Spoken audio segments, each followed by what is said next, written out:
মায়াবিনী গানটো কৰাৰ পিছত মানে কি সেইদিনা মই গানটো কৰিছোঁ ৰাতি তেতিয়া অলমষ্ট ৰাতি পুৱাইছে আৰু তাৰপিছত ৰিজুৱে মোক কৈ আছে গানটো লিখি দিবৰ কাৰণে তাৰপিছত মই লিখিলোঁ গানটো কিবা এটা লিখি পেলাই তাৰপিছত ৰিজুক দিলোঁ ৰিজুৱে পেণ্টৰ পকেটত ভৰাই থ'লে পেণ্টটো ধুই দিলে সেইটো চিনেমাখনত দেখুৱাই আছে তো 4 দিনমান পিছত ৰিজুৰ লগত আকৌ লগ হ'লোঁ তাৰপিছত ৰিজুক ক'লোঁ বোলো সেই গানটো ক'ত সেইদিনা যে লিখি দিছিলোঁ ৰিজুৱে ক'লে পেণ্টটো ধুই দিলে নহয়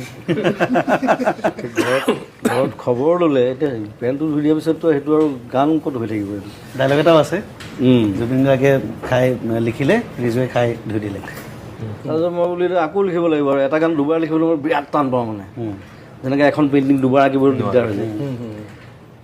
তথাপি মই বোলো লিখিবতো লাগিবই কাৰণ মায়াবিনী ৰাতি বুকুত দেখা পালোঁ তোমাৰ ছবি এতিয়া প্ৰথম 4টা লাইন মোৰ মনত আছিলে আকৌ আৰম্ভ কৰি দিলোঁ আৰম্ভ কৰি তাৰপিছত পিছৰখিনি লিখিলোঁ লিখি পেলাই তাৰপিছত ডাব চাব কৰি আৰু তেনেকৈ জন্ম হ'ল গানটো আকৌ কিন্তু পিছৰবাৰ চাগে বেছি ভালহে হ'ল লিখাটো হয়তো